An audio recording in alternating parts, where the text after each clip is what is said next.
It's amazing that you two are still going strong, still using the same old material. Here they are. Such a wonderful reception, isn't it, Ida? It's okay. If you asked the average person on the street, what do you think they would know about Laurel and Hardy, and what do you think you'd want them to know? It depends on their age.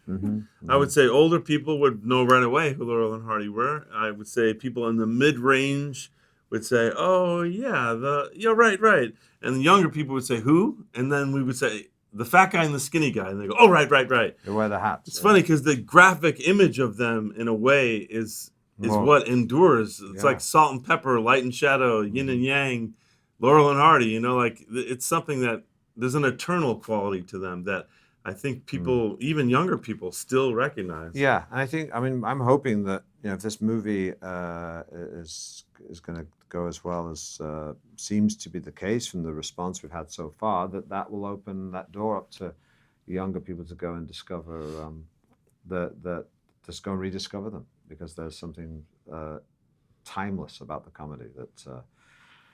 And something that is, I think, we could do with more of in this day and age, in this age of intolerance and instability, which was much like the world that they occupied in the 1930s, where there was a rise of fascism and there was a depression in America, and their comedy helped. It was a kind of a balm. That is something I'm very proud of about our movie too. Is like it's a movie about a partnership. It's a movie about friendship and cooperation and getting through difficulties together and embracing one another. From what I've seen from audiences so far, that people really respond to that. Want to feel that way right now. There's so much division in the world. For sure, because you think, well, Laurel and Hardy, if you look at them as two individuals, they're very different people. If you're being modern about it, they don't duplicate skill sets. They're just like, but together they become more than the sum of their parts. And it's, you'd think that people would have learned these lessons, but history keeps repeating itself, and people, become acrimonious, and so. Well, there's new people each age, so you have to You have to keep telling them, hey,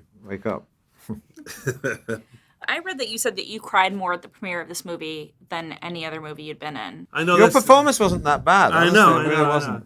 It sounds a little immodest to say like, oh, I cried at my own movie. But what I was crying about, I should point out, it was not so much my own performance. It was two different things. One is remembering those days with Steve. So when you act, you really go to those emotional places for real. So I'm remembering that day in the bedroom with Steve when I felt that way. So you're plugging in that way.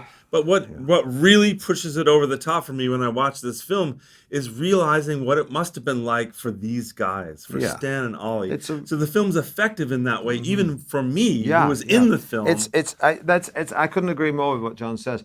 It's very rare when you, first of all, if you work in the industry, and you're anyone who is in the industry making film, whenever you watch any movie, you don't get sucked into the story as easily. You go, well, this is a bunch of people with cameras around, and they just put it all together, and they made a movie, and I don't quite believe it, but I'm watching it.